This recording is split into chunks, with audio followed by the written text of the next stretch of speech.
É um prazer estar aqui convosco. Portanto, é o meu segundo Grow Club. O último estive aí sentado e foi interessante. E também fiz aquela ginástica do Luís. Portanto, hoje consegui escapar a isso. E parece que vivemos tempos difíceis e que se avizinham, se calhar, tempos mais difíceis. Portanto, o desafio que o Hugo nos lançou foi virmos aqui falar um bocadinho de planeamento. E isto do planeamento é muito vago, não é? Portanto, todos nós achamos, estamos aqui todos nós a fazer o nosso planeamento a 90 dias e depois o planeamento para o ano que vem. Estamos em fases de fazer orçamentos. Todos temos grandes ambições, portanto, todos sabemos que vamos vender imenso para o ano e que vamos receber melhor e que vamos gastar menos e, portanto, até parece que somos do Sporting, que o ano é que é, não é? Portanto, agora se calhar vamos fazer algumas perguntas difíceis. O Camilo vai-nos ajudar e vai-nos dar aqui um cenário, se calhar, um bocadinho mais macro, que nos vai fazer pensar um bocadinho na vida. Se calhar vamos destruir um bocadinho o sonho deste planeamento, mas mais vale irmos com os pés na terra do que acharmos que vamos ser campeões para o ano, não é? Que já sabemos que não vai ser. Portanto, se calhar eu peço ajuda ao Camilo para ele nos ajudar com esta parte mais macro e nos dar aqui uma visão mais otimista. Como sabem, o Camilo é uma pessoa bastante otimista, não é? E que nos vai ajudar um bocadinho a olhar para o ano que vem. E depois vamos então aqui a estas partes mais sexys ligadas à contabilidade, que afinal estão aqui todos para ouvir falar de contabilidade. Pelo menos já vi aqui 1 ou 2 contabilistas. E esses certamente vão perceber alguma coisa do que eu digo. Os outros, façam-me um favor, sorriam sempre, está bem? Essa é boa, sorriam sempre. Bom, isto não é preciso nenhum... tem aqui apontador, maravilha. Eu vou...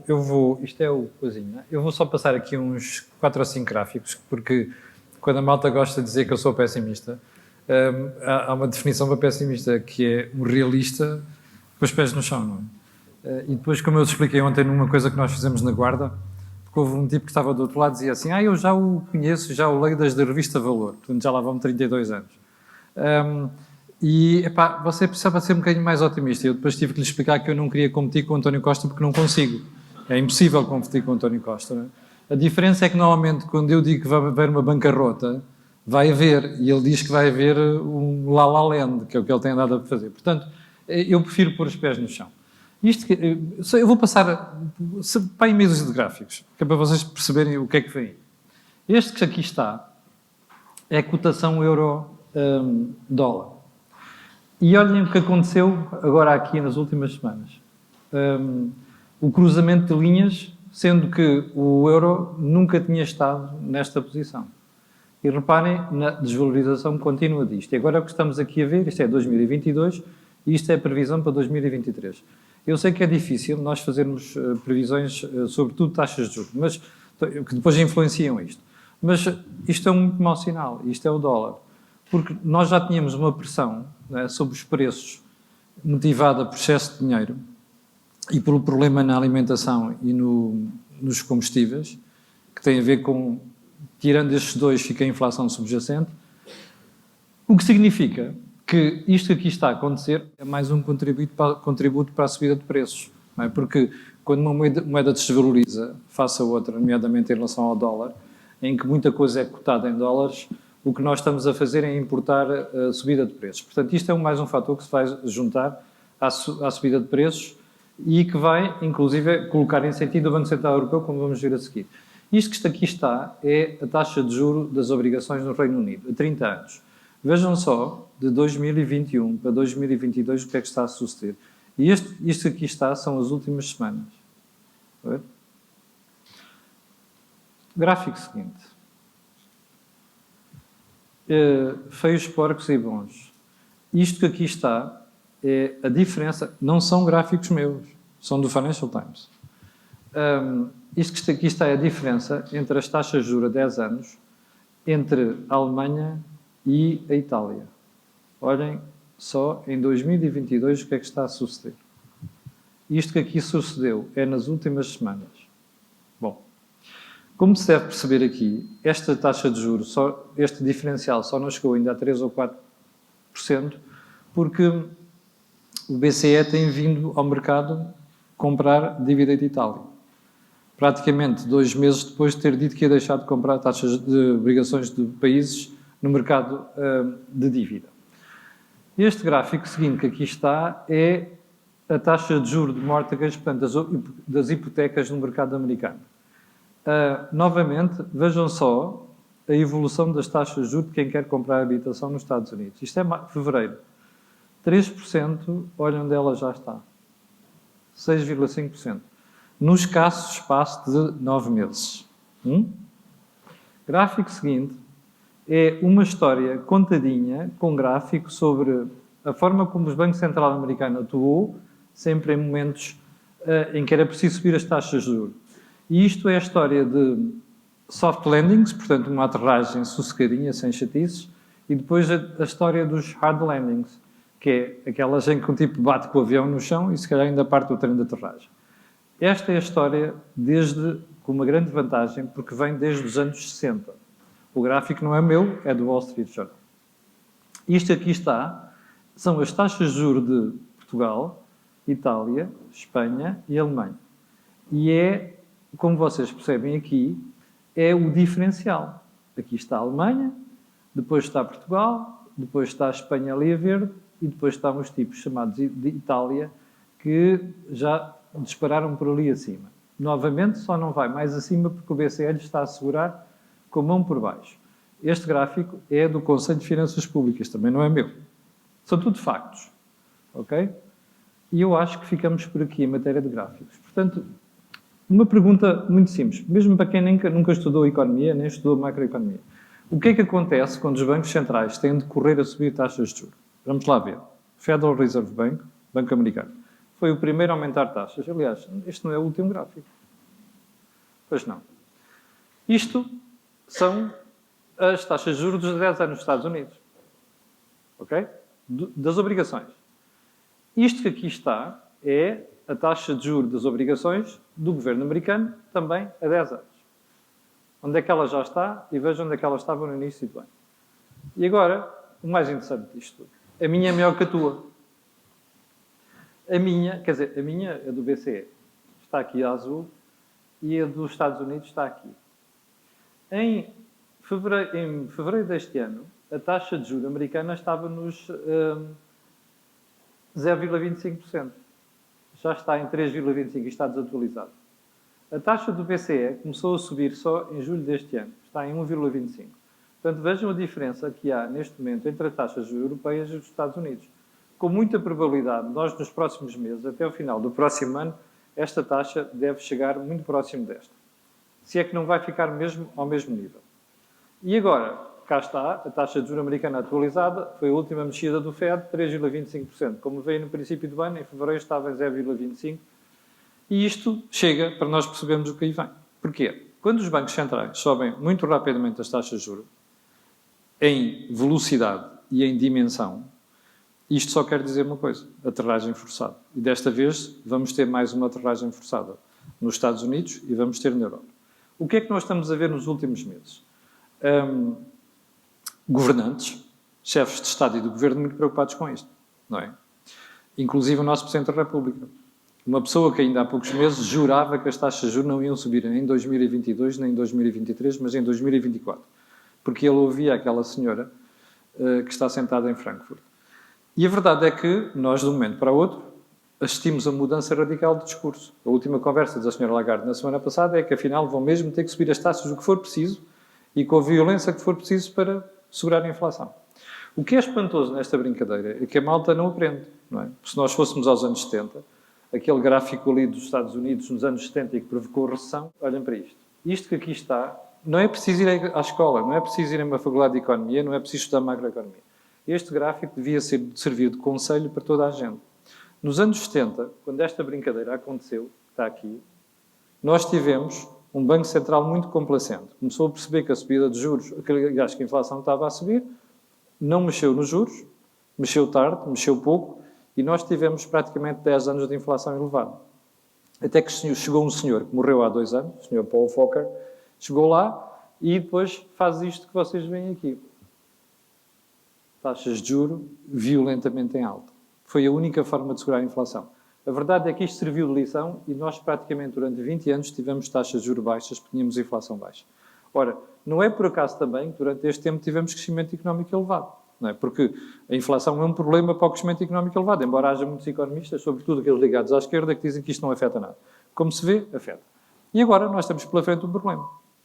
Eu costumo dizer, de forma gráfica, que a ação dos bancos centrais é como aquele tipo que está numa festa e mete os jarros de sangria na mesa e deixa o pessoal beber. Mas depois, ao primeiro sinal de que a malta está alegre, a preocupação tem que existir é ir lá tirar os jarros. O que o BCE e o Federal Reserve Bank fizeram nos últimos 10 anos, literalmente, foi perceberem que a malta estava a ficar alegre e dizer, pá, põe mais jarro, põe mais sangria na mesa. E, portanto, agora nós temos este problema. E agora, quando a inflação chega ao nível a que está, 10% no Reino Unido, 9,3% hoje em Portugal, foi o último dado, e na Europa 9%, não há outra solução. Tem de subir as taxas de juros, tem que subir muito e tem que subir em pouco tempo. Portanto, o que nós temos pela frente nos próximos meses é mesmo um hard landing. Há 2 países onde a gente já sabe que vai haver um hard landing. Um é a Alemanha, o outro é a Espanha, aqui ao lado. Para nosso azar, são aqueles 2 países com quem nós mais temos uma relação comercial fixa. O que quer dizer que aquelas promessas que aparecem que é e tal, aqui não vai acontecer nada, bom, provavelmente vai acontecer. Ora, agora depois deste cenário deprimente, o que a gente tem de pensar é o que é que a gente faz a partir daqui. Porque a questão base é, isto é uma inevitabilidade, não é? Vai acontecer. Nós não controlamos isso, as decisões são dos bancos centrais e, portanto, o que nós temos de fazer é olhar para isto e pensar assim, como a economia vai correr mal, até pode ser que nem chegue à recessão, mas o crescimento económico vai ser muito baixo, nós vamos ter um problema. Até porque temos uma dívida elevada do Estado, temos dívida elevada de empresas e temos dívida elevada de particulares. No caso dos particulares não é tão grave como era há 10 anos, mas continua a ser uma dívida elevada. E, portanto, quando estamos numa situação destas, a coisa vai doer. E, portanto, a nossa preocupação como gestores, que é aquilo que vocês são, e como empresários, é pensar assim, bom, eu tenho 2 soluções, não é? Ou choro sobre o leite derramado e digo assim, epá, fecha esta miné e vou para casa fazer outra coisa qualquer, ou então antecipa-se o problema e começa a tomar decisões. E eu acho que isto é importante, já que vocês estão a falar de planeamento e que vamos ir a seguir pela apresentação do José Pedro, e também aquilo que nós vamos conversar nesta matéria é como é que nós olhamos para isto e como é que nós preparamos o futuro. E preparar o futuro é antecipar situações. Seja de tesouraria, seja de investimento, seja do que for. É isso que nós temos que fazer. Este é que é o momento certo, porque senão no próximo ano vamos estar ali a olhar ao tio, o que é que eu faço agora? Ora, pensar sobre os problemas é uma coisa muito importante. Quanto mais afastados dos problemas nós pensarmos, mais sensatos somos na análise. E é exatamente isso que a gente tem que fazer agora. Portanto, estão a falar de planeamento, é agora o momento certo para pensarem nisto. Porque o próximo ano prepara-se agora. Mas eu vou passar ao José Pedro, que ele vai fazer a apresentação dele, e depois a gente vai conversar um bocadinho sobre isto. Força.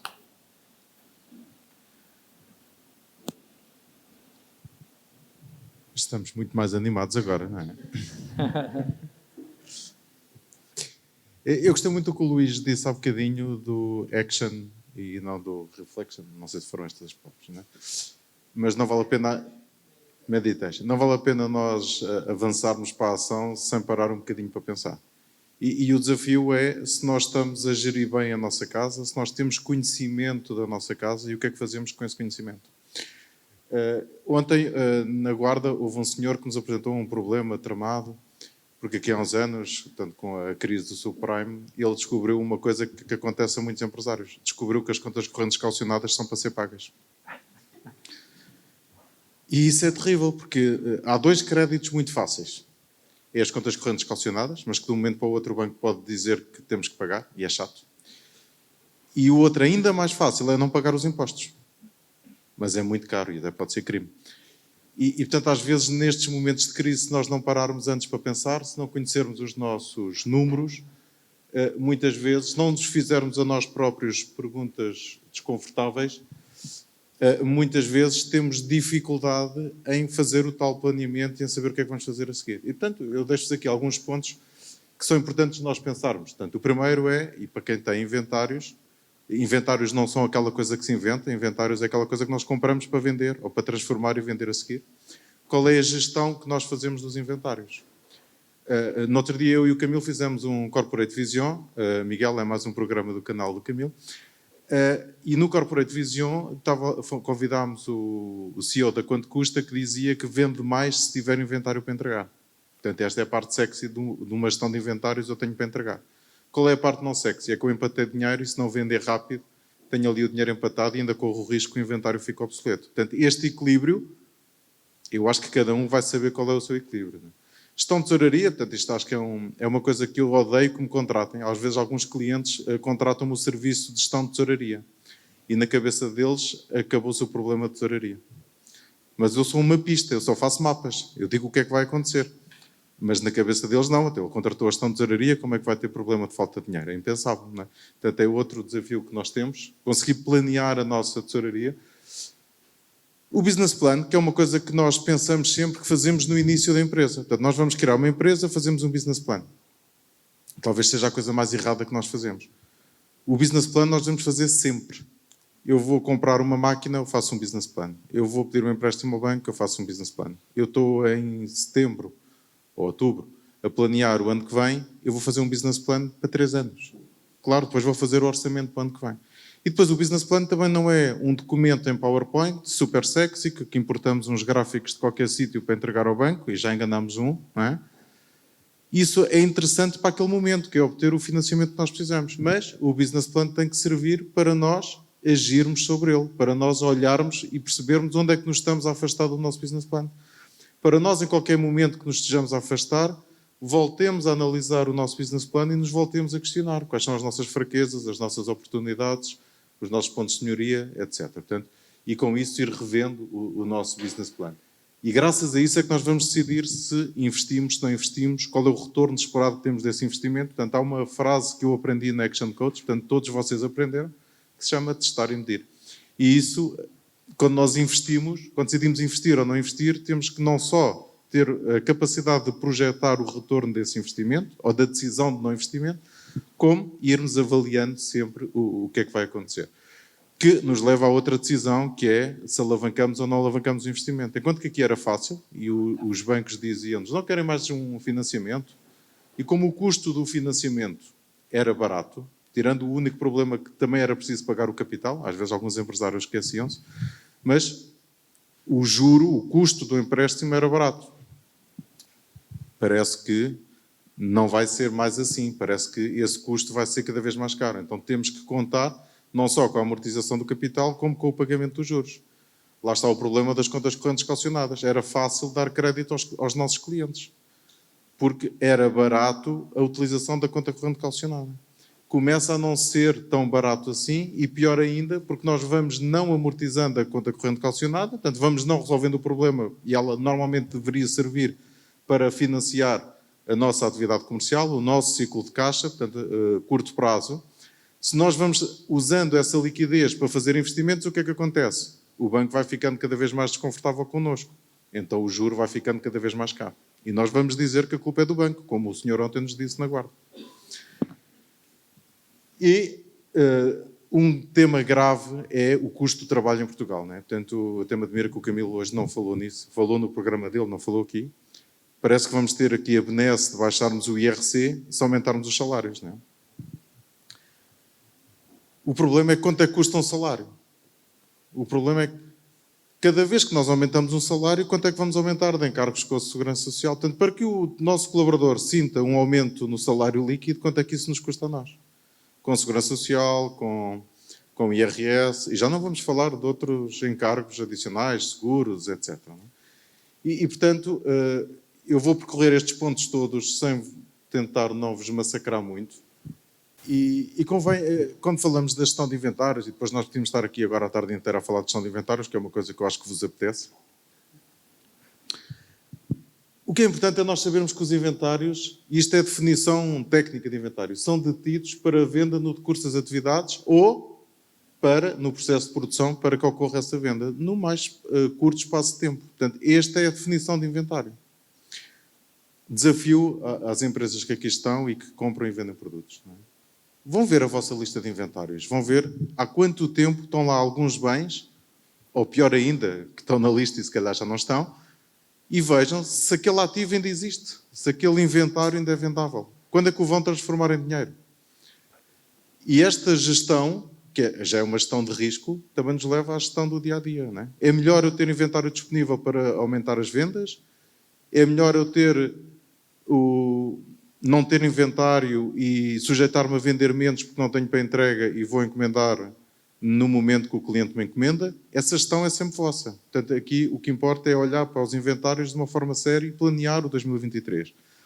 Até porque, havendo muita liquidez, pode ser interessante, se forem inventários vendáveis, a se embarcarmos agora algum tipo de inventário, porque ele vai ficar cada vez mais caro na compra. Portanto, pode valer a pena agora acumular inventário, se for vendável, se o risco for baixo, se tivermos capacidade para financiar esse desembarcamento. Senão o que é que vai provocar?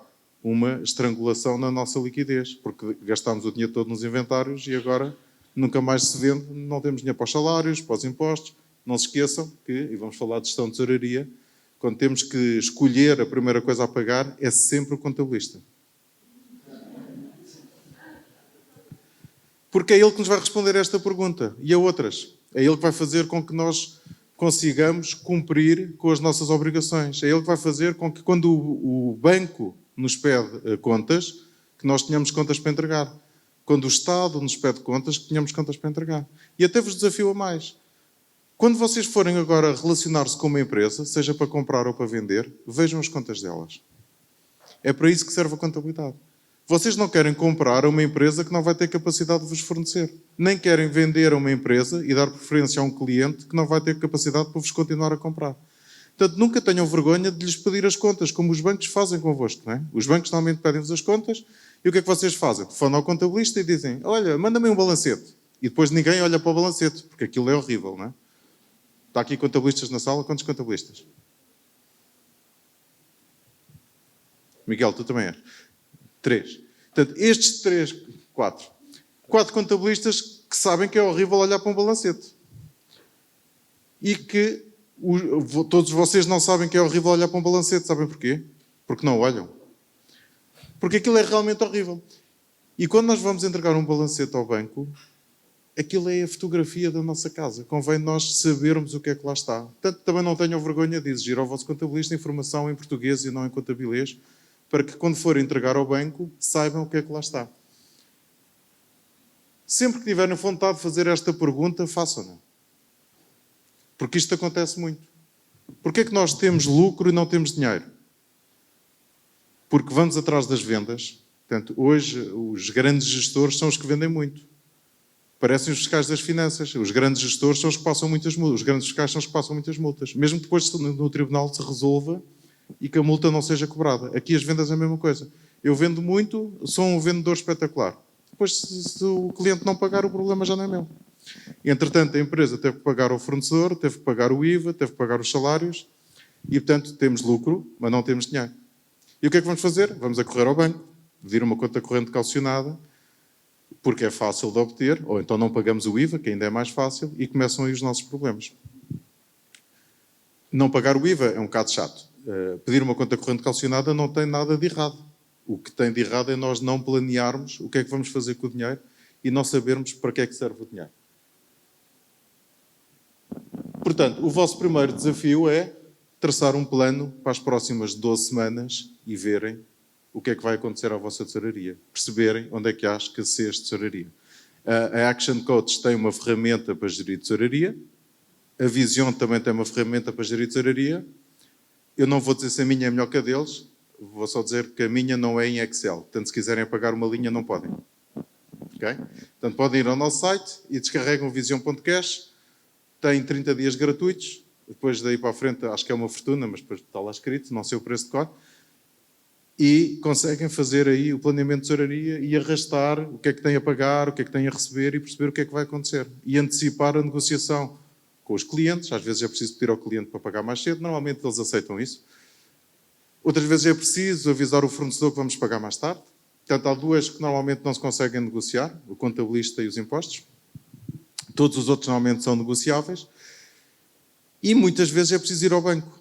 Portanto, e hoje há vários bancos que têm ferramentas de crédito de curto prazo de acesso bastante simplificado. Ora, se nós tivermos contas em dia, portanto, ao que falávamos há bocadinho, tivermos um planeamento de tesouraria, demonstrarmos ao banco que temos uma escassez de tesouraria momentânea, será fácil obter esse crédito de curto prazo. E, portanto, não deixem nunca, em Excel, uma folha de papel com um lápis e uma régua, no Vision Cash, como quiserem. Não deixem de fazer o planeamento de tesouraria e de saberem sempre o que é que vai acontecer nas próximas 12 semanas. porque também é normal nós fazermos a tesouraria no início, ali a meio do mês, que é para ver se temos dinheiro para os salários, e depois, como temos que pagar a renda até dia 8, já não temos dinheiro para a renda. Portanto, façam sempre 12 semanas e não 2.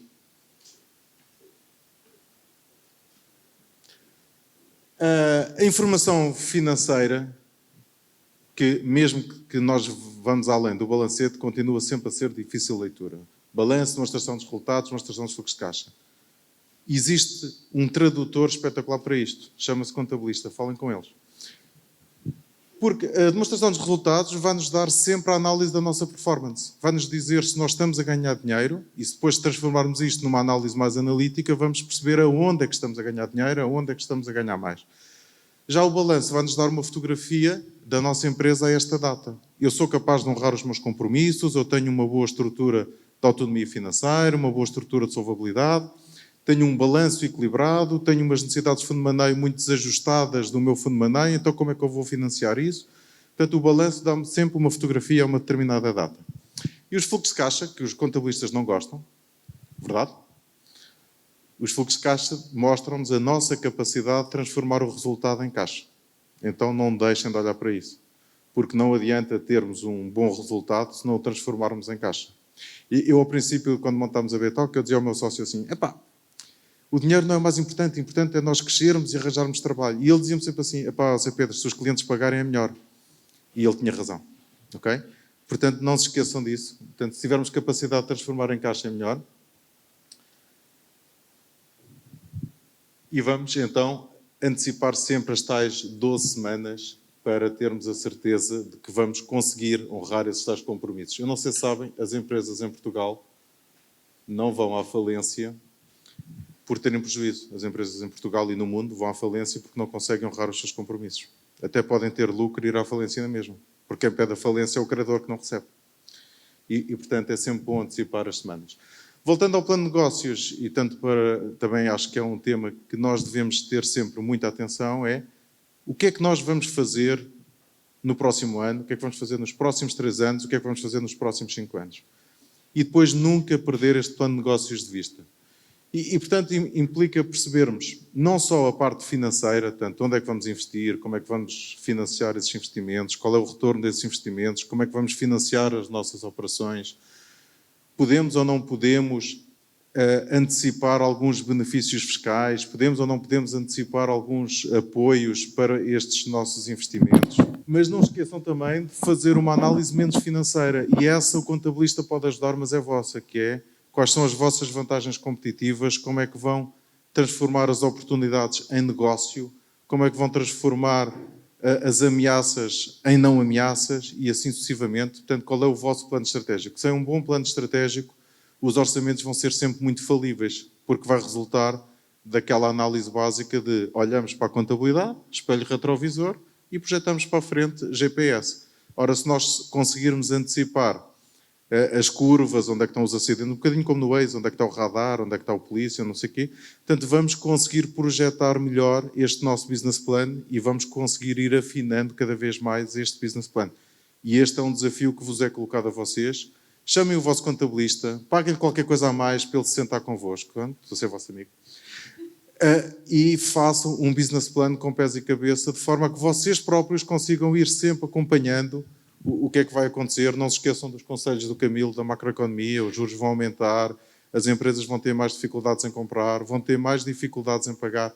Isso vai certamente afetar as nossas previsões e não tenham, agora para os contabilistas, não tenham medo de estragar os sonhos dos vossos clientes, porque eles vão ficar agradecidos. Vocês não se zanguem com os contabilistas quando eles vos estragarem os sonhos e fizerem perguntas desconfortáveis. Só o tema dos salários, portanto, era um tema que eu chamei aqui porque eu acho que é cada vez mais difícil nós retermos os bons colaboradores e mantê-los motivados connosco. E, portanto, agora há aí umas grandes discussões sobre a felicidade, sobre o quiet quitting, mas no fim do dia o dinheiro continua a ser bastante importante, não é? Não é a única coisa. Agora, a questão é, vamos ter cautela no que negociarmos com os nossos colaboradores. Portanto, nós aqui somos todos empresários, certo? Não vamos fazer o sindicato dos empresários, mas vamos ter cautela com o que nós vamos negociar com os nossos colaboradores. Porque nós, ao negociarmos salários mais altos, nós estamos a aumentar certamente os encargos, nem por isso vamos criar mais felicidade, porque ela é temporária, e vamos assumir aqui custos fixos e encargos que se vão manter na nossa atividade. Portanto, quando nós vamos fazer o nosso business plan, não se esqueçam, olha, esta ferramenta gratuita está no nosso site, portanto, o simulador do cálculo do custo do trabalho.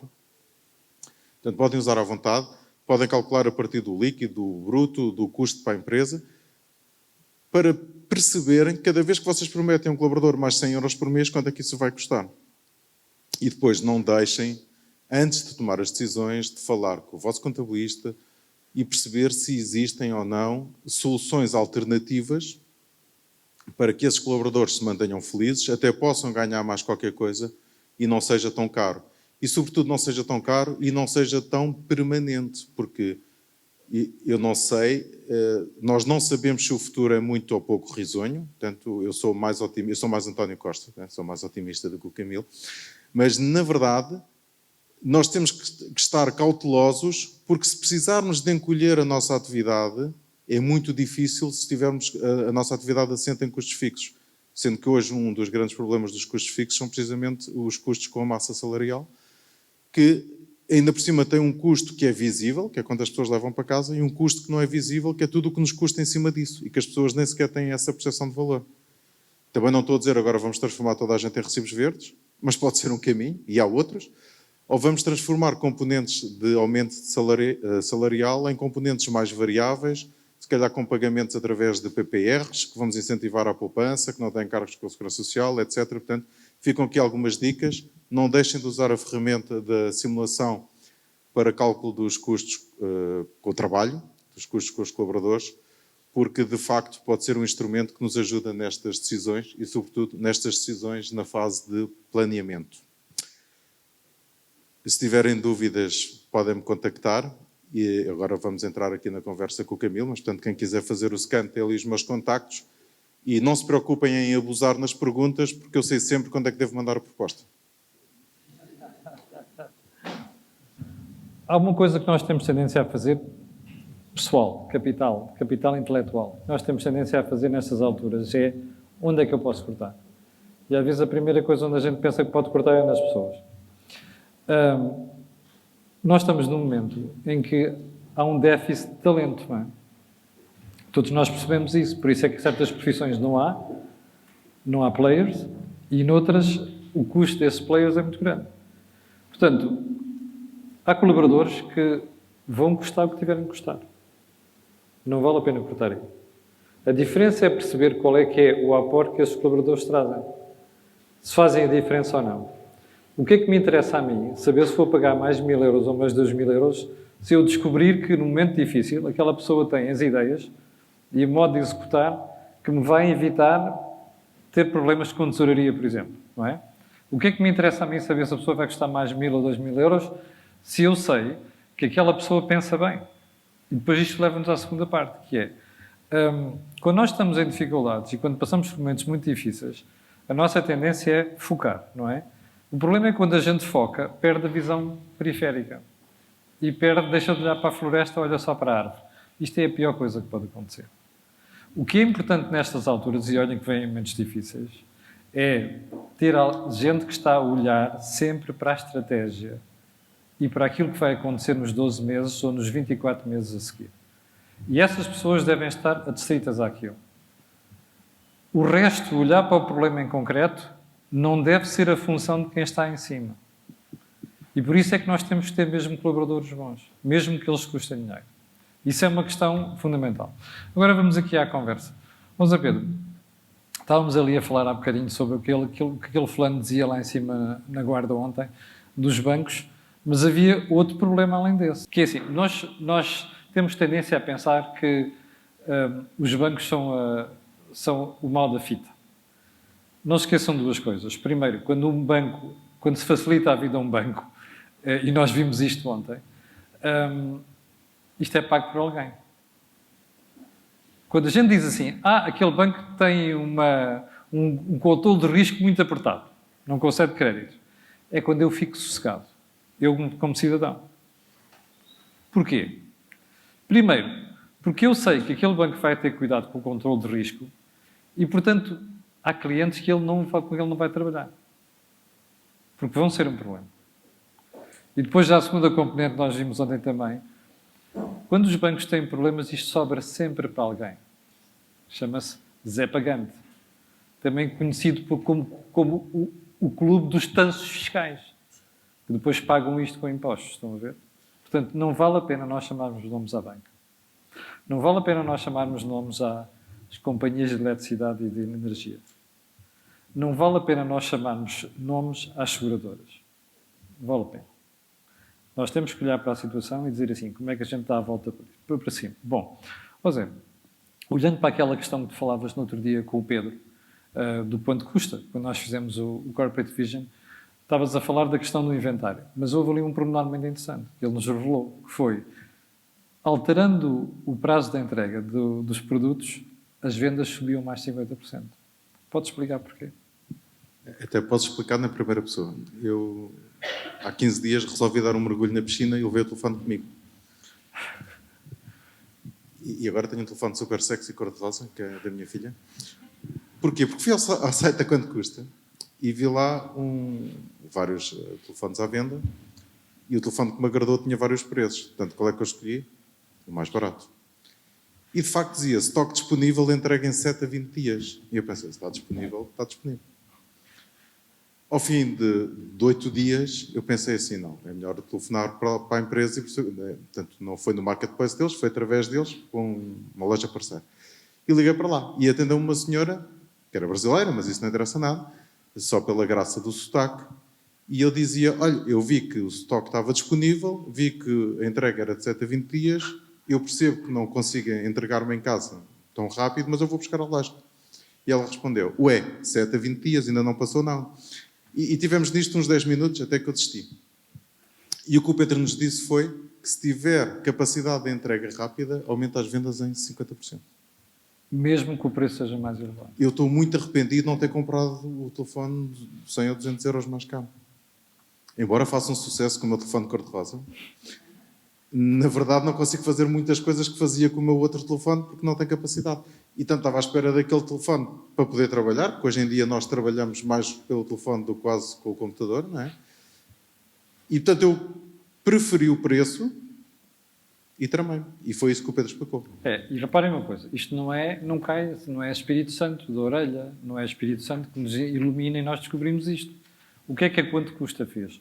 Foi olhar para os dados que tem, ou seja, cá está, olha para os números, não é pelos números, olha para os números como indicador de negócio e foi buscar a tendência e descobriu que naqueles produtos onde o prazo de entrega era mais rápido, as vendiam mais. Portanto, isto era informação disponível. Pergunta, outras empresas não têm a mesma informação? Têm. Qual é a diferença? Eles têm gente competente a analisar os números, nomeadamente a parte digital, e transformar aquilo em informação que é útil para quem está a gerir. Que essa é que tem que ser. Esta é outra componente da contabilidade, não é?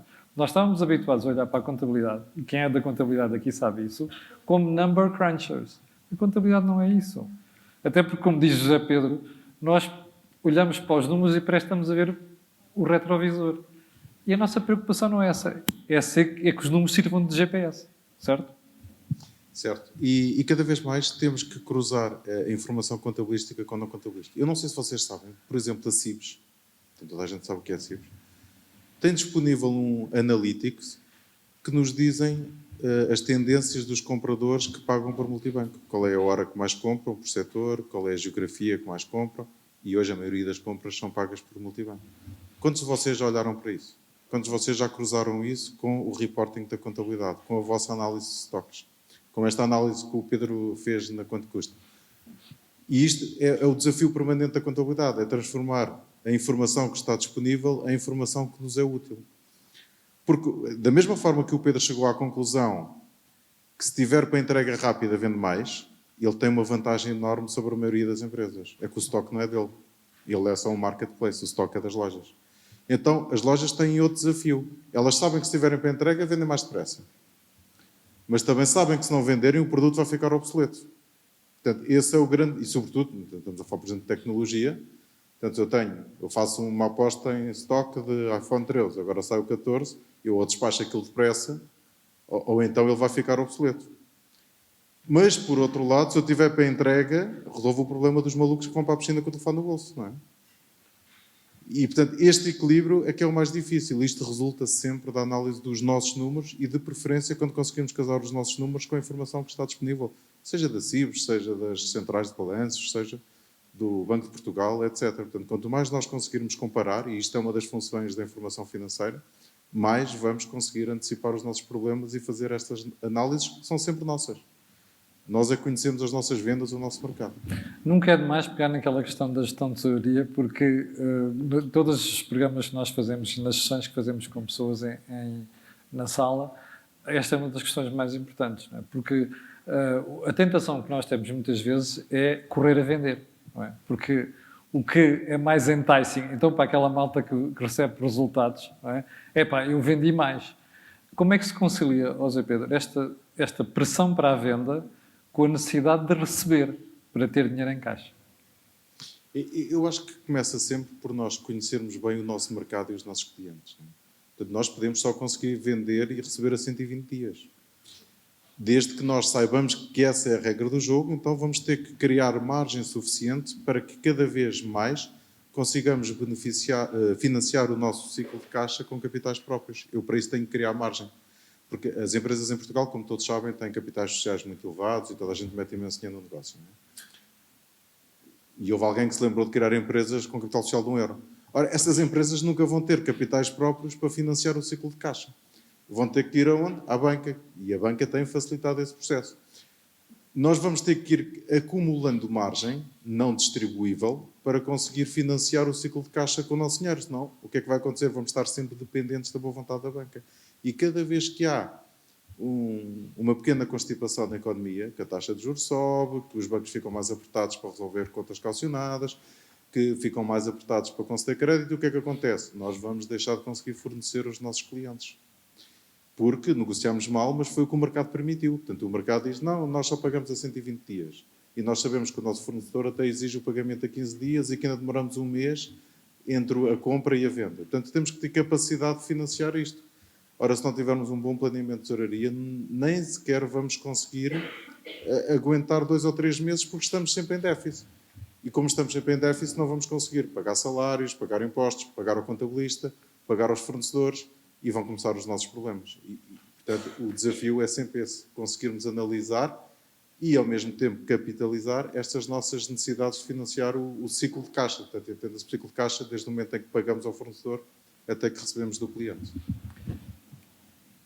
Uma das maiores lições que a gente conseguiu passar ontem, na Guarda, e que ainda para mais nem foi de nossa lavra, foi ao ouvir empresários que estavam na sala. Porque uma das pessoas que nós convidámos é da Acri Guarda, é a Associação do Setor Primário, lá do setor. E o senhor estava a fazer o seu discurso e às tantas diz assim, pois nós estamos com dificuldades e tal, e depois às tantas diz assim o crédito de campanha. Atenção, o crédito de campanha. E eu estava a ouvir aquilo e a dizer assim, bem, espero que o José Pedro se lembre de comentar isto a seguir, que é para eu não ser desagradável. Que eu tenho este jeito de ser desbocado e dizer coisas chatas e feias, sem me preocupar com quem está do outro lado. José Pedro, pode explicar a questão do crédito de campanha e o risco que isto é para a atividade das empresas? Também o risco para o orador, que o Camilo mandou-me um WhatsApp, não te esqueças disto, faz-te uma figura. O que é o crédito de campanha? Portanto, é o crédito que financia o momento da colheita até que se recebe do cliente. Portanto, é preciso pagar os trabalhadores, imagine a vindima, portanto, é preciso pagar os trabalhadores que vão fazer a vindima, portanto, toda a colheita, o processo de transformação ou de venda da uva ou do vinho, até receber dos clientes. Portanto, isto é crédito de campanha, é crédito de curto prazo, não é muito diferente das contas calcionadas que estávamos aqui a falar. Logo, eu não posso usar este crédito de campanha para ir comprar um trator. Porque senão o que é que vai acontecer? O banco vai-me exigir o pagamento a curto prazo, porque o crédito era de curto prazo. E o trator vai-me dar retorno do investimento a 5, 6 anos, portanto, a médio e longo prazo. Então o que é que eu tenho que fazer para financiar o trator? Eu tenho que fazer um business plan e pedir um empréstimo, um leasing, qualquer coisa, que acompanhe a vida do meu investimento. Que à medida que o ativo me vai libertar benefícios, eu vou conseguir pagar. Porque se eu troco isto, se eu troco financiamento de longo prazo para financiar a atividade de curto prazo, significa que eu depois não vou ter dinheiro para pagar. Não é?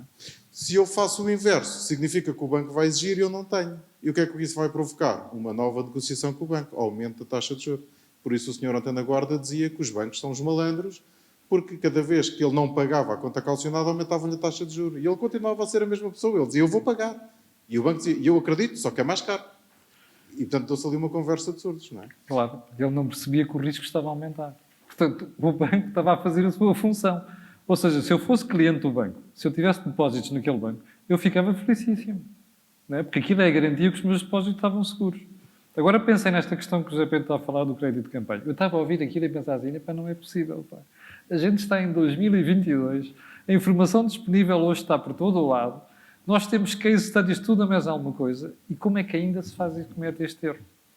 Quem é que aqui tem casa comprada com crédito ao banco? Epá, que giro, muita gente. Agora é assim, onde é que os bancos vão buscar dinheiro para os emprestar? Aonde?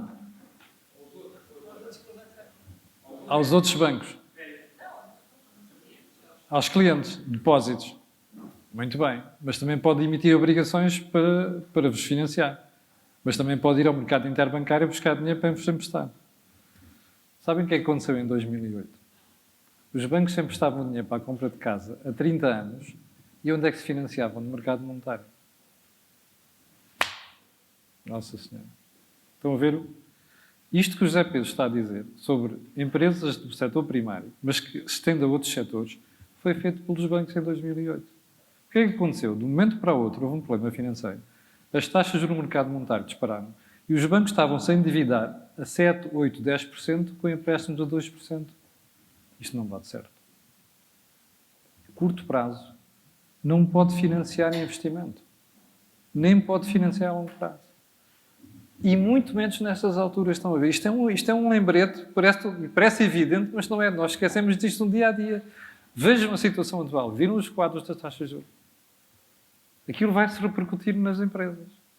Portanto, nós estamos a olhar para a frente, estamos a dizer assim, epá, atenção com os créditos de curto prazo. Este é o pior momento para termos isto. A não ser que tenhamos o problema do escassez momentânea, que nós dizíamos ontem, de tesouraria. Isso é uma coisa. Agora, financiar investimentos, cujo retorno vai acontecer ao fim de 2, 3, 4, 5 anos, com créditos de 6 meses, isto é um problema.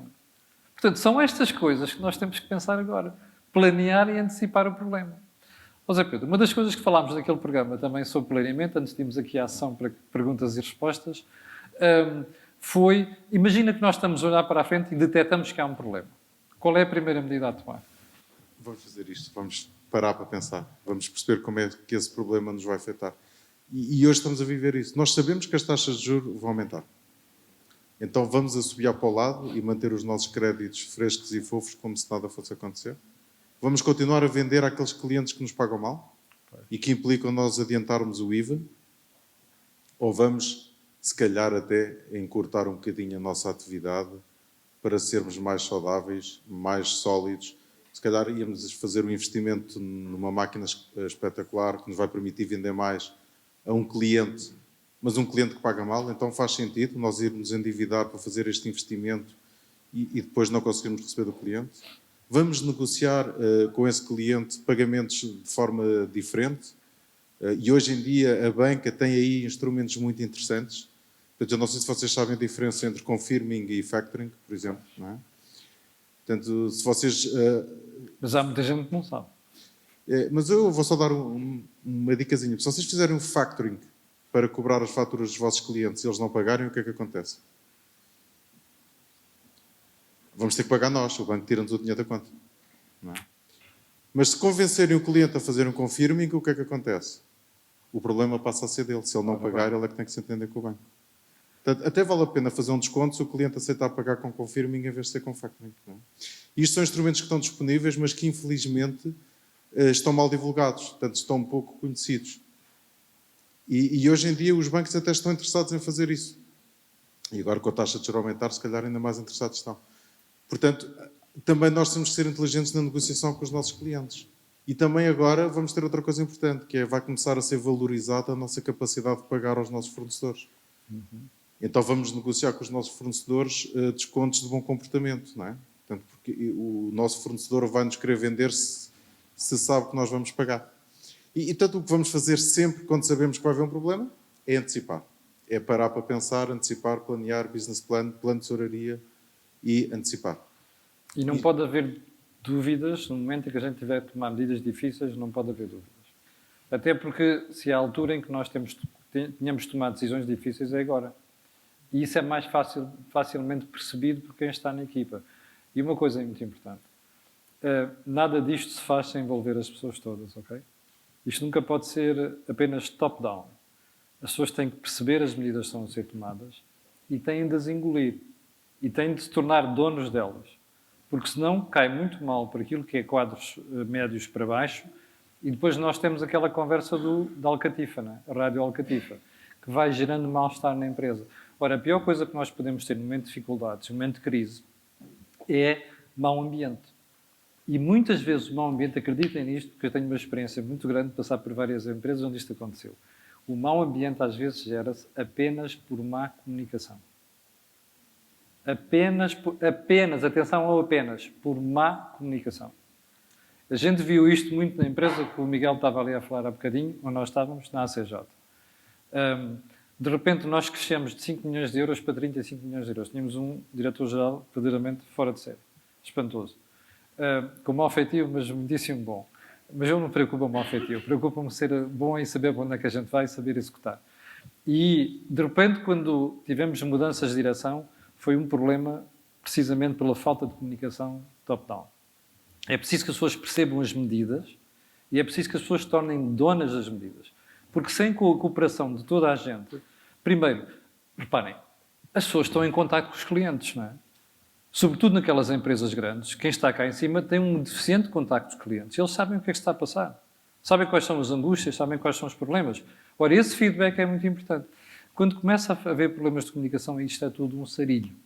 E, portanto, esta tem que ser uma preocupação permanente. Eu já vi empresas onde tivemos de tomar decisões muito difíceis, mas foram explicadas, onde houve envolvimento muito grande, onde, sobretudo, as pessoas perceberam que não era uma coisa pessoal, que às vezes é esse o problema. Pá, o gajo não gosta de mim. Epá, eu mandei-lhe uma vez uma boca, pá, e o tipo tomou-me de ponta. Isto não pode acontecer. Tem que ser coisas objetivas. As pessoas têm que perceber porque é que as medidas são a ser tomadas e perceberem que aquilo é fundamental para mudar as coisas daí para a frente. Senão, vai mesmo correr mal. Eu gostava de complementar isso, porque eu acho que a primeira coisa a fazer é nós conhecermos a nossa realidade. Estamos a 30 de setembro, portanto, toda a gente tem na mão as demonstrações financeiras de agosto. Se não tem, deviam ter. O primeiro desafio é olhar para as contas de agosto. Olhar mesmo para as contas, ver se aqueles ativos são recebíveis, se aqueles inventários estão certos, se os ativos estão certos, se faltam dívidas, se os saldos bancários estão certos. Portanto, isto parece que é uma coisa muito chata, que é só os contabilistas que fazem. Chato é, mas a empresa é nossa. Portanto, quem tem que pagar ao banco, quem tem que pagar os impostos, somos nós, não é o contabilista. Ele vai estar preocupado em receber a fatura dele. E vocês não se esqueçam que é muito caro não pagar ao contabilista.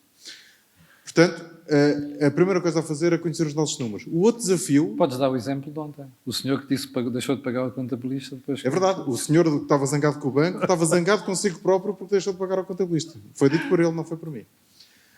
O segundo desafio é... O segredo já não é a alma do negócio. Pois.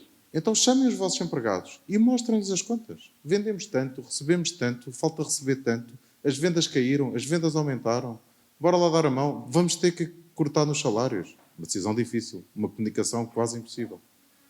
Mas depois vamos ter um prémio se atingirmos determinado objetivo. Chamem os vossos colaboradores, chamem os vossos fornecedores, apresentem as contas aos vossos fornecedores. A contabilidade é pública, a informação é pública. Pode ser pública porque alguém desconfiado da vossa empresa vai pedir uma certidão à conservatória e vai buscar um relatório completo sobre o ano anterior, ou pode ser pública porque vocês mostram. Não, está aqui, venha cá, olha, eu tenho esta dificuldade, ajude-me aqui. E este é um grande desafio.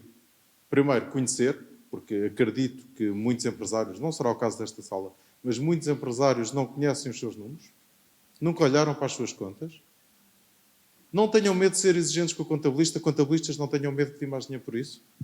Portanto, vamos ver as contas ao mês, vamos olhar sempre para o mês anterior o que é que aconteceu e a seguir vamos partilhar com quem de direito, com quem queremos que nos ajude. E quem é que queremos que nos ajude? Os nossos colaboradores, os nossos fornecedores, alguns clientes. E os bancos.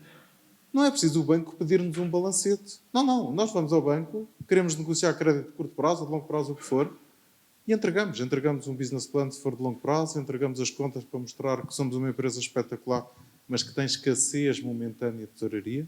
E, portanto, o desafio é sempre conhecer e mostrar. Exemplo. Ontem, quando a gente chegou à sessão, estava a professora da faculdade que organizou aquilo tudo, diz, olha, temos ali uns tipos que têm uns vinhos fantásticos aqui de Vila Franca das Naves. Eu até conheço o sítio. E, de facto, eu olho para o mercado dos vinhos com muito interesse. Primeiro que foi aquele que teve uma revolução, das maiores revoluções em Portugal nos últimos 20 anos.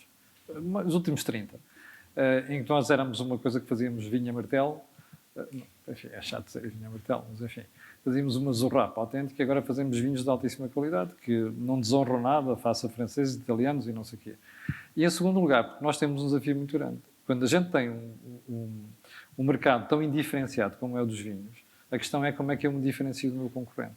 E uma das coisas mais interessantes que está a ser feita é plantar vinho acima dos 600 metros. Faz diferença mesmo na qualidade do vinho. E aqueles tipos da Vila Franca das Naves estão a fazer isto. E como eu conheço um bocado o mercado, estava ali miúdo à frente e digo-lhe assim, olha lá, quantas garrafas é que vocês fazem? Pois, quantas garrafas? Não, nós fazemos 2 milhões de litros. Não, filho. Quantas garrafas é que vocês engarrafam por ano? E tal, não lhe posso responder essa pergunta porque nós temos aqui os vinhos de qualidade, temos aqui outros. Porra, quantas garrafas é que você faz por ano? Ao fim da 4ª pergunta desisti. E depois voltei dali a bocadinho e já fez as contas. Sim, dá para aí 2 milhões e 300 mil. Sei lá, você não sabia esse número. Teve que fazer contas. Eu só estou a vender. Eu só ando ali nos... Porra, você anda nos clientes e você não conhece os números da sua empresa. Muito mau sinal. Reparem. Aquele tipo não conhecia o número de garrafas que eram engarrafadas por ano. Aquele tipo, como é que vai saber qual é a margem que tem em cada vinho que vende? Bola. Assim não se gera empresas. Assim não damos a volta. Alguém daquela empresa, na gestão, tem aqui um déficit grave que não está a encorajar as pessoas nem a partilhar. É a encorajar as pessoas a interessarem-se por estas coisas. Porque ele vai ser muito melhor vendedor se souber o que é que está a vender, qual é a margem que tem em cada produto, aqueles segmentos que ele tinha ali à nossa frente, do que está a vender.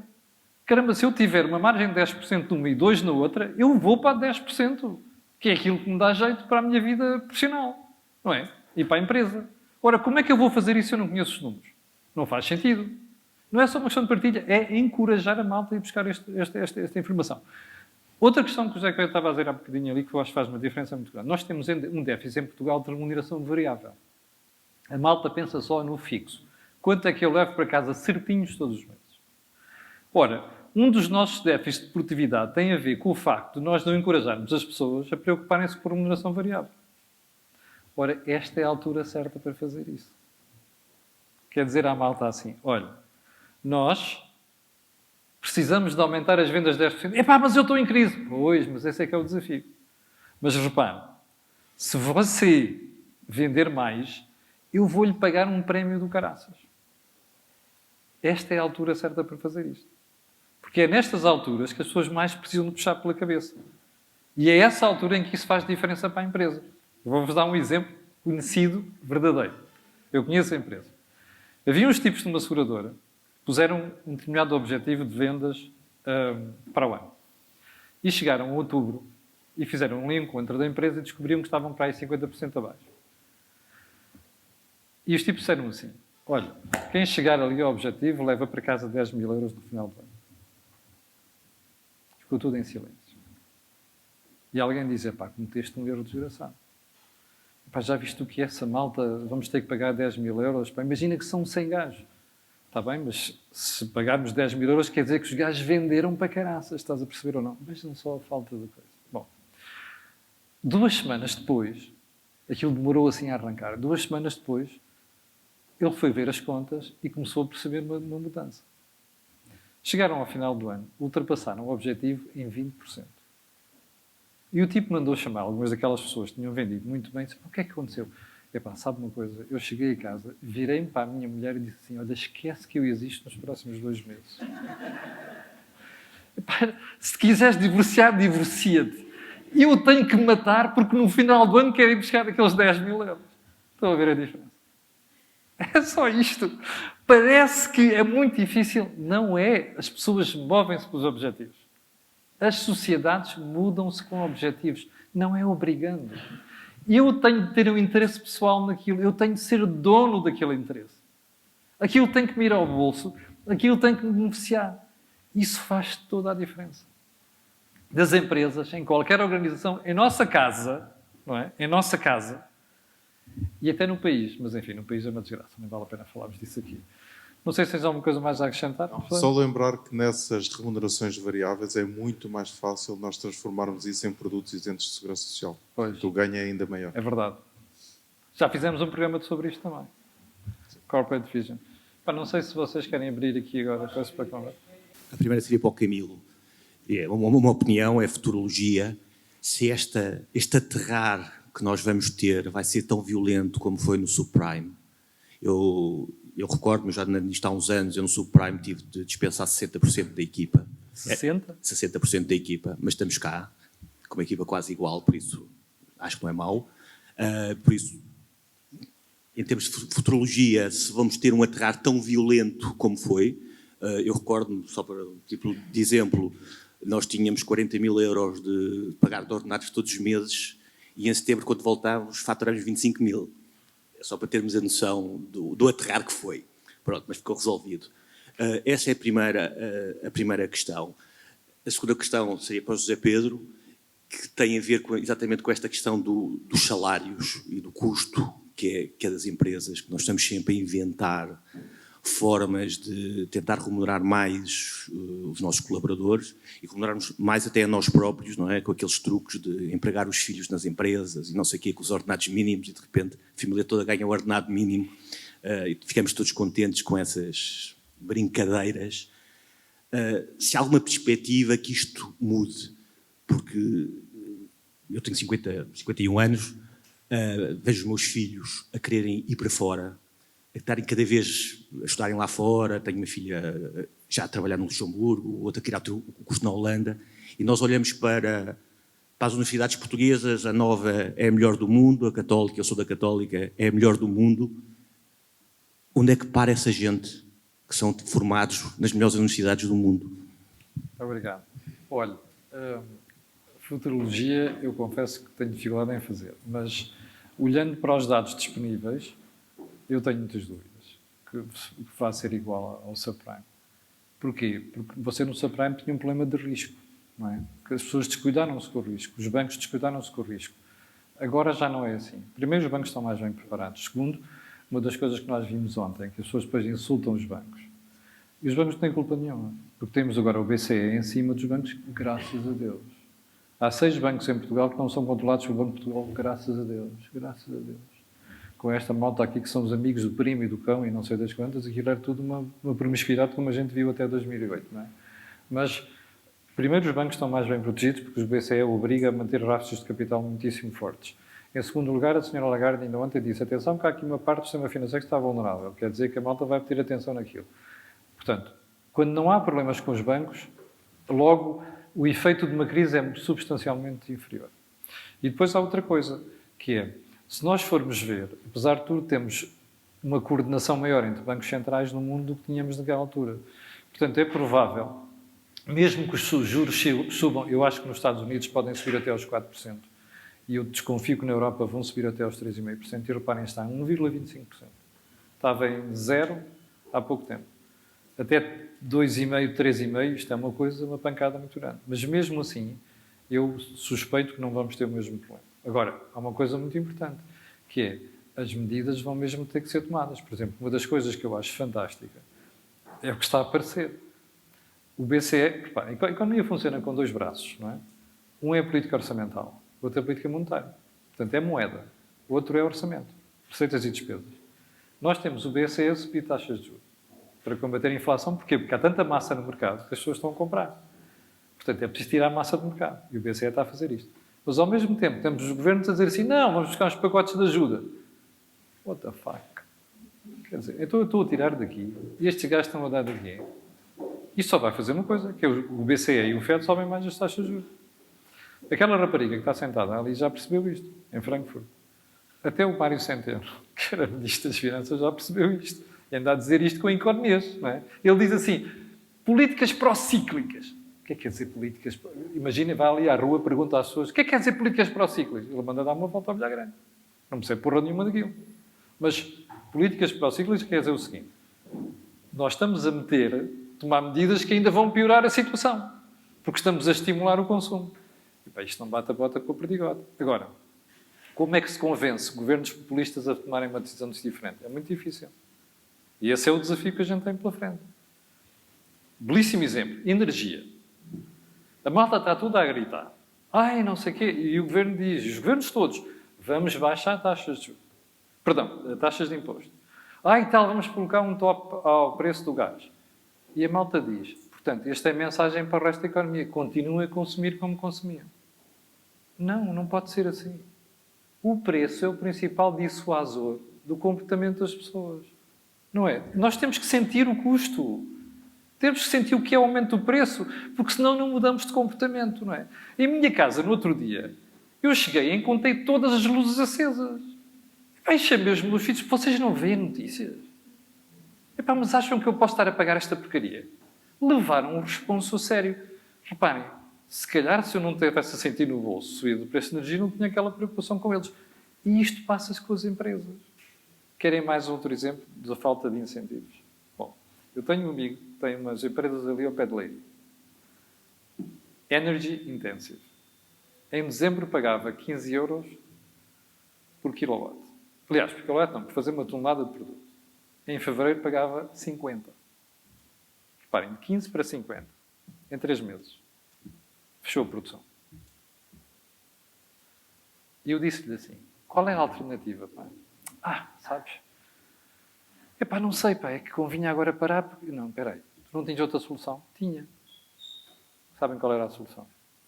Há 2 anos, houve uma das empresas de energia que chegou lá e disse assim, eu vou-te encher o telhado de painéis fotovoltaicos. Que é para tu ficares menos dependente da energia. Das flutuações de preços. Há 2 anos. Epá, não, que isso é muito caro. Olha. Estão a ver? O planeamento, a antecipação. É isto. Portanto, isto são problemas reais. Se nós não formos capazes de tomar conta disto, é provável que a crise seja superior. Agora, eu tenho alguma esperança que, de facto, que a malta perceba que há coisas que não vão poder ser feitas, não é? Nomeadamente, está tudo... É como a história da sangria. Vocês tinham uma série de jarros na mesa. A malta já está grossa. E o pessoal, em vez de tirar os jarros, diz assim, mete mais jarros, pá, deixa os gajos beber. É o que estão a dizer. Isso corre mal, de certeza. Até porque depois ninguém apaga a luz, não é? Já eu acho que o custo com o trabalho é bem mais complexo do que isso. Portanto, eu acho que, obviamente, nós temos que conseguir casar o custo do trabalho com a produtividade. Este é o nosso grande desafio enquanto empresários. Que eu acho que se intensificou muito com a pandemia. Porque hoje as pessoas confundem teletrabalho com necessidade de ir ao cabeleireiro e por aí fora. Portanto, eu não estou a dizer mal do teletrabalho. Estou a dizer o que acontece e que sinto e as histórias que ouço. E, portanto, fica cada vez mais difícil casar o custo do trabalho com a produtividade. Depois temos outro problema, que é a nossa comunicação é toda muito hipócrita. As pessoas não sabem quanto é que custam. Portanto, as pessoas continuam a negociar salário líquido. Nós continuamos a inventar soluções para chegar a determinado salário líquido. Soluções melhores, soluções piores, soluções mais espertas. Portanto, todos os dias vamos descobrindo um amigo que tem uma solução mais esperta que a nossa. Que depois pode ser mais caro. Mas continuamos a não negociar com a pessoa o custo. Quanto é que ela custa? O desafio é, já perguntaram aos vossos colaboradores se eles sabem quanto é que custa a empresa por ano? Se custam 15 mil euros, se custam 40 mil euros, quanto é que é o custo deles por ano? E vão reparar que eles vão ficar super admirados quando souberem quanto é que custam.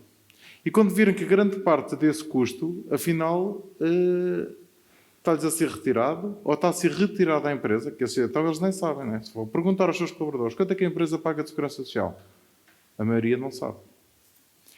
Sabem, vão dizer 11%, né? Que é o que sai do recibo do ordenado. Fora os 23,75. Ora, aí é que está, os 23,75, mais o seguro de acidentes de trabalho, mais o mês que não trabalha, mais as faltas justificadas, que afinal também somos nós que pagamos, não é a Segurança Social, não é? Se o cão vai ao veterinário, se não sei, portanto, tudo isso.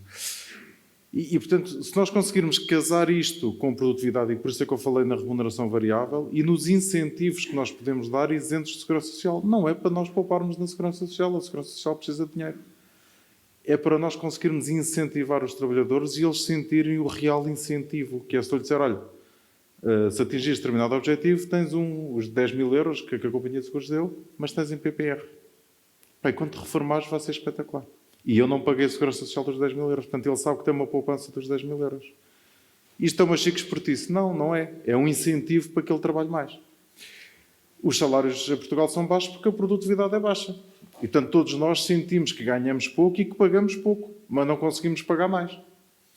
Porque depois o mercado também não deixa... Há aqui 4 contabilistas, se não me engano.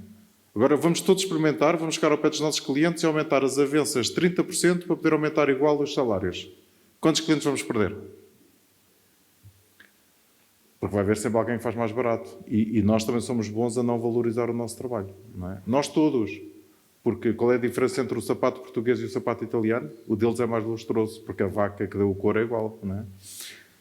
E esse é o nosso problema. Portanto, nós também temos que puxar o lustro ao nosso trabalho. Temos que dar brilho ao nosso trabalho e ensinar os nossos colaboradores a dar brilho ao trabalho. E daí eu estar a falar na remuneração variável e levá-los a sentir, primeiro, quanto é que custam e depois como é que podem custar menos produzindo mais, para que isso seja bom para toda a entidade.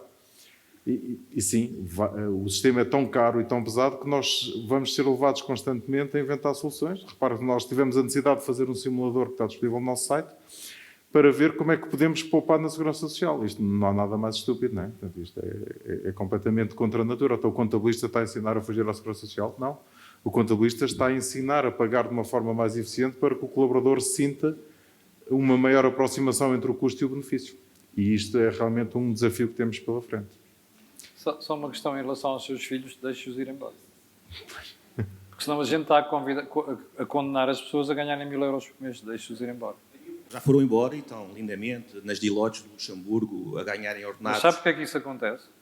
Tem a ver com a produtividade, mas tem a ver com outra coisa. Porque é que a produtividade não cresce mais? Porque nós não temos mais empresas estrangeiras a instalar-se em Portugal. Porque se você tivesse mais empresas estrangeiras a instalar-se cá, porque eles são empresas muito bem geridas, você olha para a Europa, é a segunda fábrica mais produtiva do grupo Volkswagen. São 115 no mundo. Isto quer dizer alguma coisa. Quer dizer, quem está a gerir ali... Repara, o trabalhador é o mesmo. É um trabalhador português. Portanto, se ela é mais eficiente e se ela é mais produtiva, é porque alguém na gestão está a fazer diferente. E convence as pessoas a fazerem diferente. Portanto, o drama está aqui. Mas agora há outro desafio, que eu acho que era bom a malta pensar. Atenção que estamos a falar de planeamento de antecipação. Acabou o período dos salários baixos. Acabou. Esqueçam isso. Isto não vai demorar mais 5 anos. Mesmo nos setores onde pagamos salários baixos, não vai existir.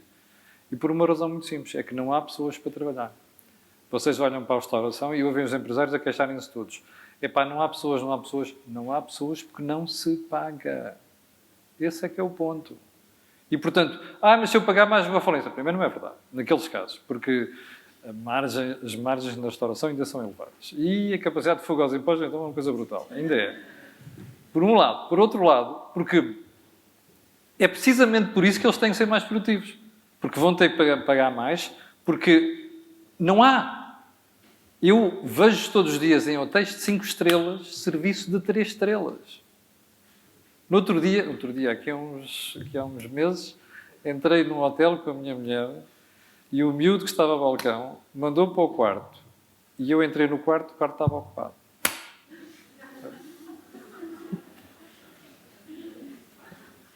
Estava um miúdo ao balcão. Não conhecia o sistema. Ele nem foi ao sistema ver aquilo bem. Não pode acontecer. Estão a ver? 5 estrelas. Eu nem digo qual é que foi. Não foi na província, foi em Lisboa. Em Cascais. 5 estrelas. Nós somos de uma empresa de serviços, que é completamente diferente de uma empresa de comércio. É muito como os contabilistas.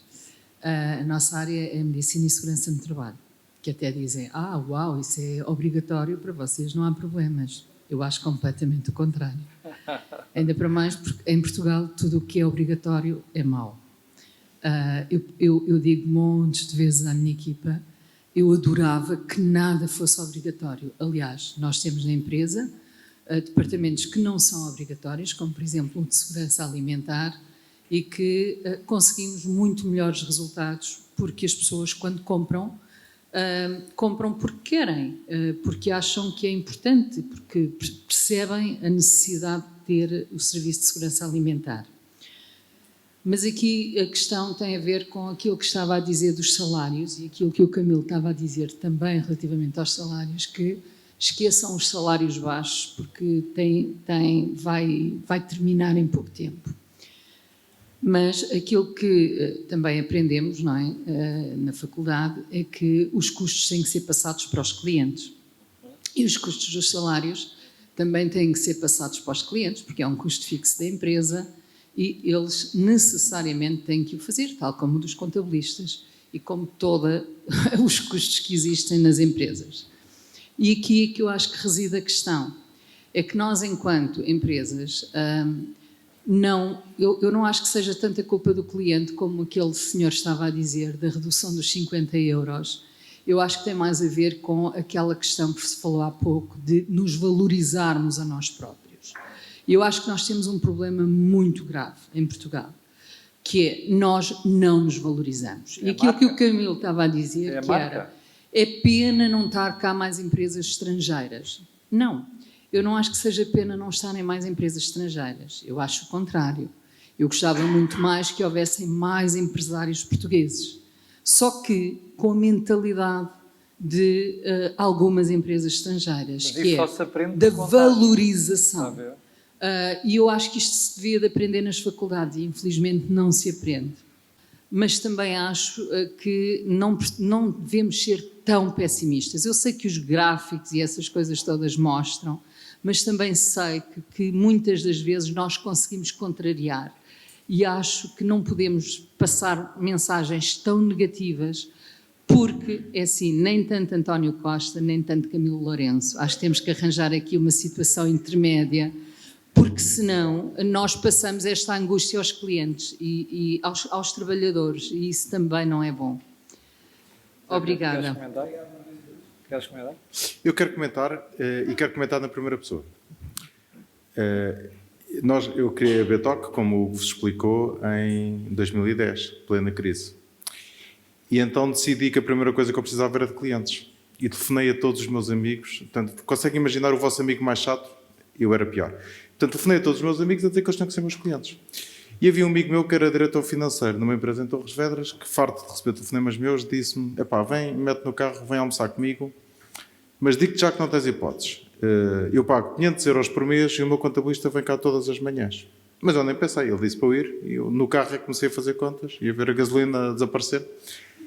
E quando cheguei lá, a primeira coisa que lhe disse foi, tanto estávamos em agosto, e disse-lhe: Diogo, quero ver um balancete da tua empresa. E ele disse-me: não tenho. E eu disse: pá, pode ser qualquer um, o último, pode ser março. E ele: não tenho. E eu: então, mas não tens porquê? O homem vem cá todas as manhãs, vai fazer o quê? Não, ele vem trabalhar com a Isabel. E eu: quem é a Isabel? A Isabel é a minha secretária. Eu disse: então não quero falar mais contigo. E fui falar com a Isabel. Então, a Isabel lançava todos os documentos da contabilidade na gestão comercial da Primavera. Não sei se isto para vocês é chinês. E o contabilista ia lá e lançava todos os documentos da contabilidade no módulo de contabilidade da Primavera. Como não batia certo, porque um deles enganava-se, então a Isabel lançava tudo outra vez numas folhas de Excel que esse meu amigo via. E eu disse-lhe: Diogo, vamos almoçar, eu já tenho proposta para ti e pago o almoço. E ele disse-me: então quanto é que é? E eu disse: são 600 euros por mês. E ele: mas isso é mais caro. E eu: pois é. E vens cá todas as manhãs? E eu disse-lhe: não, mas todos os dias 20 vais receber um reporting do mês anterior. E assim foi. Portanto, em setembro eu perdi uma fortuna para recuperar aquilo tudo. Em dezembro, com os feriados, não sei o que, eu atrasei-me. E recebi um e-mail no dia 21 que só dizia isto: dia 21, ponto de exclamação. E este é o desafio: ensinem os vossos clientes a serem exigentes convosco. E aí, sim, dá para aumentar os 100 euros. Duas questões só. Quando a gente traça um cenário, o importante não é apenas traçar o cenário. os gráficos que eu tenho aqui, mostrei aqui são preocupantes, mas também falei na segunda parte, que é a gente tem que olhar para aquilo e tomar decisões que ultrapassem aquilo. Normalmente as margaridas só se focam na primeira parte, mas já estou habituado, já estava à espera de ouvir aquilo, portanto, já estou habituado. Há uma coisa que nunca me vão ouvir fazer, é dizer, isto aqui ultrapassa-se facilmente. Não se ultrapassa nada facilmente. Se se ultrapassasse facilmente, nós neste momento estávamos dos países mais avançados da Europa, e não estamos. E não estamos porque não temos gestão. Não temos gestão política, não temos gestão das empresas. Agora, sobre a questão dos preços, é muito simples.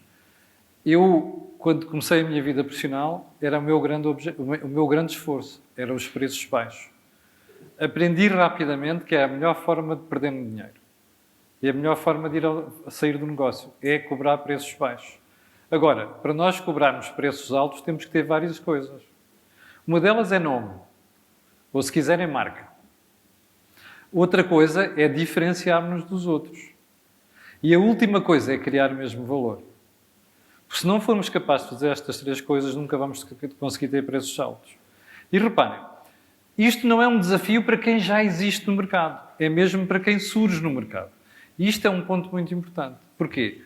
Porque quando nós começamos os projetos, uma vez o Jorge Marrão, que faz um dos programas no meu canal, com o Joaquim Aguiar, e que era partner da Deloitte até há pouco tempo, uma vez estávamos a falar sobre um projeto novo. E eu disse-lhe assim, Jorge, já viste a despesa disto? Fiz-lhe assim conta por alto, já viste a despesa disto? E ele disse-me assim, Camilo, esse raciocínio está errado. Quando nós começamos a dizer, quando nós invertemos o pensamento, que é assim, o que é que funciona? É isto. Mas eu vou para aqui porque não tenho dinheiro, acabou, não façam. Vai dar bota. Vai dar bota. Se o modelo é este, mas nós já vamos apostar aqui porque não temos orçamento, acabou. A questão é, o que é que faz sentido? É isto. Agora temos que ir buscar capital para chegar lá. Senão, dificilmente se tem sucesso. E isto foi uma grande lição que eu aprendi nos últimos 30 anos, andar nos negócios, no jornalismo e observar isto de fora. E às vezes a meter a mão na massa, porque hoje em dia já não sou só jornalista. E eu vou dar aqui um exemplo, muito rapidamente, que eu dei ontem, na Guarda, e que aprendi à minha custa. Eu, quando vim de Moçambique para Portugal, fui viver para a Covilhã. E fiquei ligado ali à região. E de vez em quando volto ali à Universidade da Beira Interior. Uma das últimas vezes que lá fui, eu fiz a minha apresentação e depois, no fim, eu tinha uma pressa de graças para vir para Lisboa e digo assim, olha, tenho-me pirado aqui. Eu disse, não, Camilo, temos ali uma prova de fumeiro, mais não sei quantos, umas coisinhas da região, mais o vinho. E eu disse, vinho? Daqui da Covilhã? Desculpem lá. Eu vivia ao pé da adega cooperativa, aí a 500 metros, e sei a zurrapa que aquilo fazia. E o que eu fui dizer? Bom, os tipos, alguém ouviu e disse, Camilo, aquele gajo está ali, é produtor de vinho. E o gajo vai ficar chateado. O gajo ouviu o que tu disseste. Vai ficar chateado se não fosse à prova de vinho. E eu disse, agora com penitência tenho que ir à prova de vinho. Então apresentaram-me o senhor e ele diz-me assim, olha, prova lá isto, é branco. E eu provei o vinho branco, que era maravilha. E depois começo a falar com ele e tal, o que é que você faz? Ele chama-se João Carvalho, era professor na Universidade da Beira Interior e era empresário têxtil. E ele diz-me assim, olha, o que é que eu faço? Olha, eu sou professor aqui, e além de mais sou empresário têxtil e tal. Era daqueles que já não estava no modelo antigo, já estava 10 anos à frente. E depois diz-me assim, olha, mas prova lá aqui o tinto, se faz favor. E eu provei o tinto e ainda era melhor que o branco. E depois digo-lhe assim, sei lá, mas eu não conheço Quinta dos Termos, eu não conheço isto de lado nenhum. Há quanto tempo é que isto existe? Há 10 anos. Então, mas como é que você se meteu no vinho? Você é de têxtil e tal? Olha, sabe, eu gosto muito de terra. E gosto de meter as mãos na terra, na massa. Então, a minha família, eu herdei ali um pedaço de terra e ele até me disse onde é que era, em Belmonte. E eu conheci o sítio. E ele disse, mas onde é que é? Eu disse, diga lá, eu conheço bem a região e tal. E ele diz-me, olha, ele está a ver aquela encosta. E eu disse, mas aquilo era só calhaus. Pois, mas agora já não é calhaus. Agora é vinha. Então como é que você, um gajo do têxtil, professor universitário, ainda mais da área de Química, decide meter-se no negócio do vinho, que é um negócio super concorrencial, como vocês sabem. Das duas, era mais um daqueles que diz que eu tenho merdade no Alentejo, só perde dinheiro. Ou então é que era o mesmo negócio. E à medida que a conversa progredia, eu percebi que era o mesmo negócio. Então digo-lhe assim, qual é o preço médio da sua garrafa? 7,5 €. Estão a ouvir isto? 7,5 €. Eu faço compras em casa. Eu é que vou ao supermercado. Eu vou de vez em quando ao setor dos vinhos só para ver preços. E vejo lá preços de vinhos muito bons, entre 2 e 5 euros. Mas mesmo bons. E fiquei a pensar, reparem, isto foi há 10 anos. Como é que este gajo consegue vender vinho a 7,5 euros a garrafa sem ter nome? Era um tipo recente no mercado. E ele diz-me assim, olha, sabe, eu herdei aquele pedaço de terra, como eu gosto muito disto, e pá, meti na cabeça que tinha que fazer vinho. Então assim, à toa, foi algo... Não, olha, eu fui lá, tirei os calhaus, apanhei a terra, mandei analisar lá fora, que é para ver se tinha aptidão para vinha.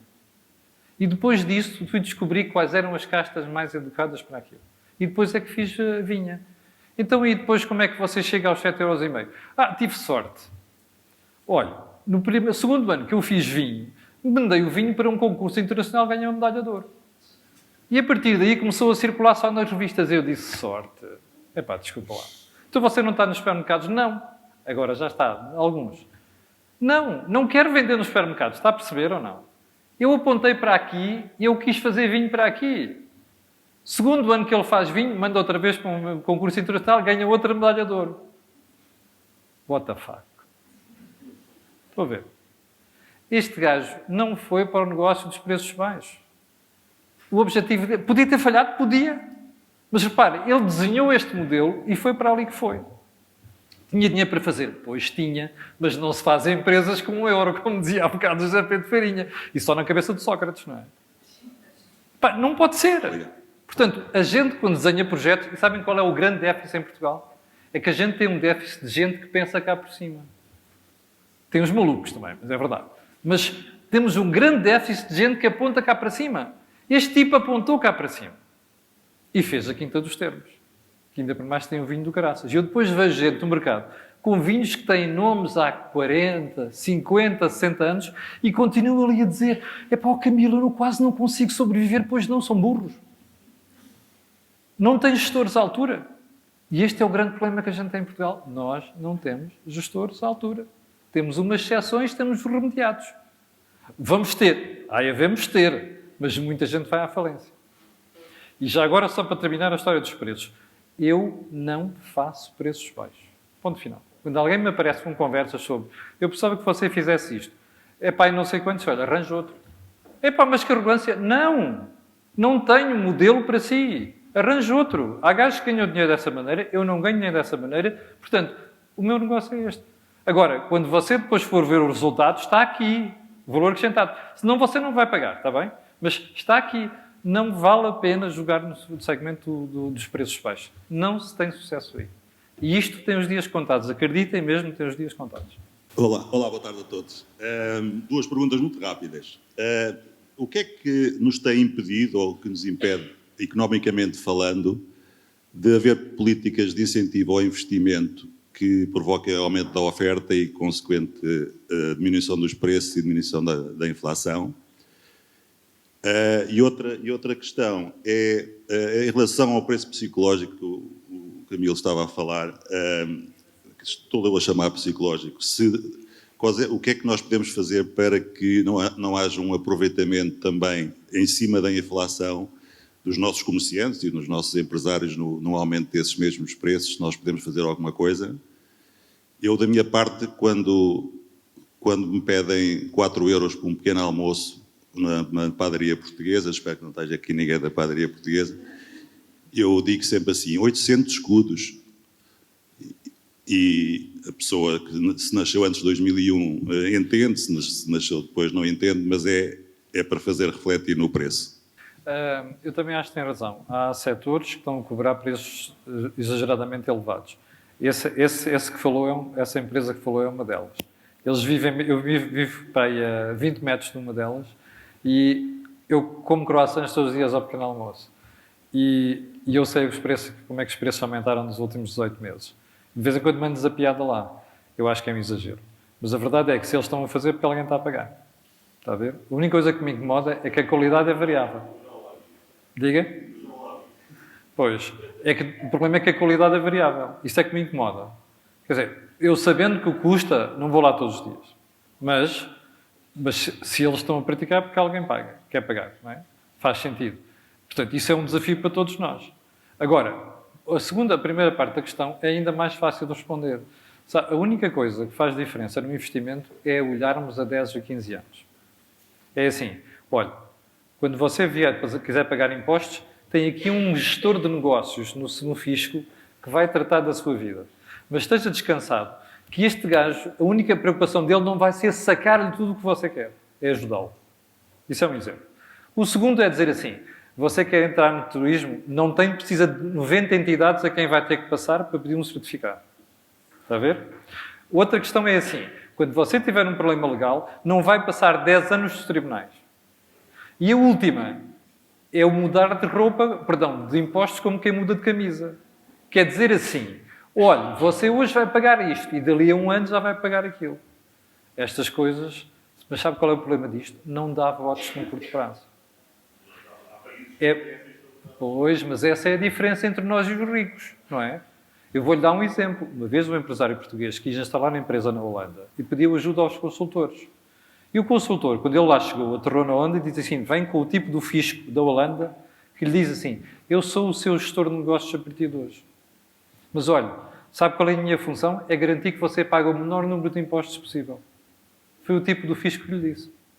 E foram almoçar a seguir.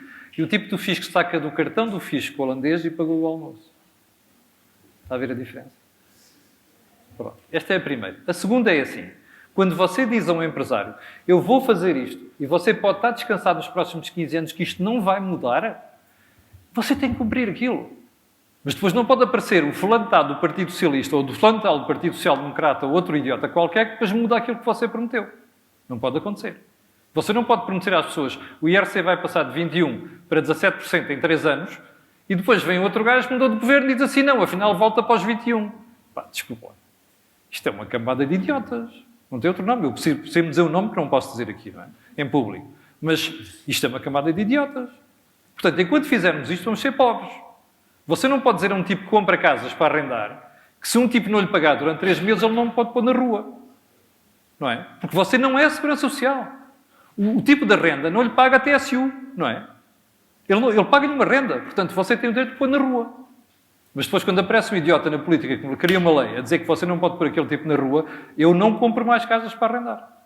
Está a ver? Assim como você não pode dizer aos tipos das rendas assim, olha, as rendas não subiram nos últimos 4 anos. Ai, agora tinha que subir 5, já não sobes.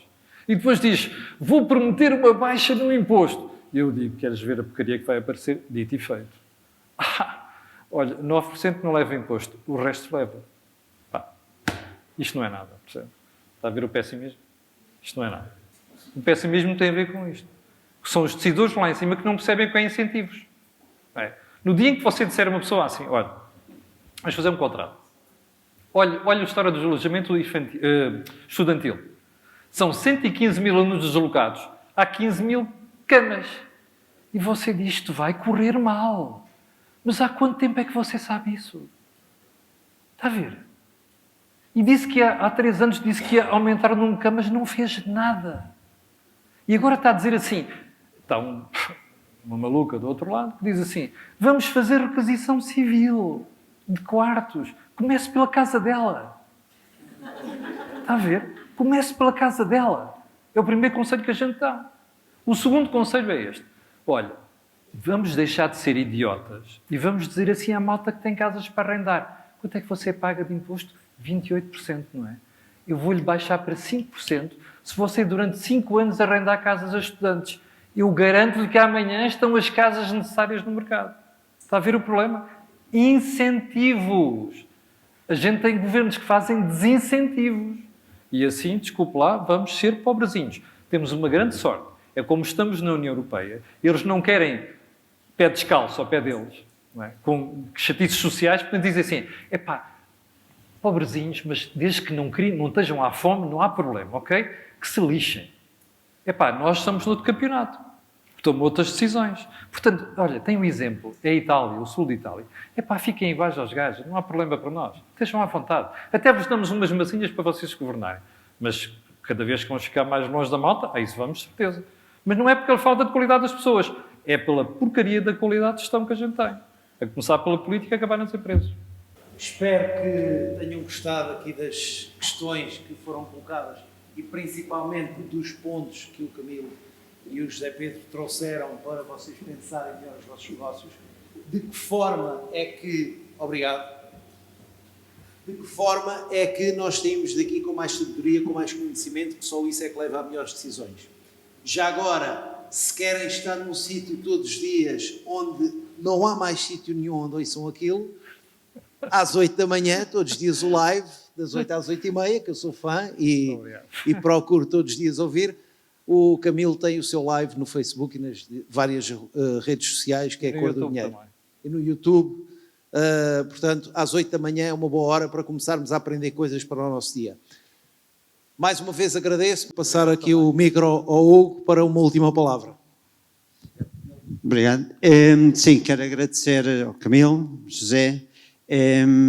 Sim, incentivar a acompanharem o programa do Camilo e também existe um programa que é o Corporate Vision, aliás, que também aborda estas temáticas, portanto lanço-vos o desafio também para acompanharem e mais uma vez o meu obrigado em nome da Action Coach e agradecer também a toda a plateia pelas perguntas que fizeram, que foram pertinentes e uma salva de palmas aos nossos oradores.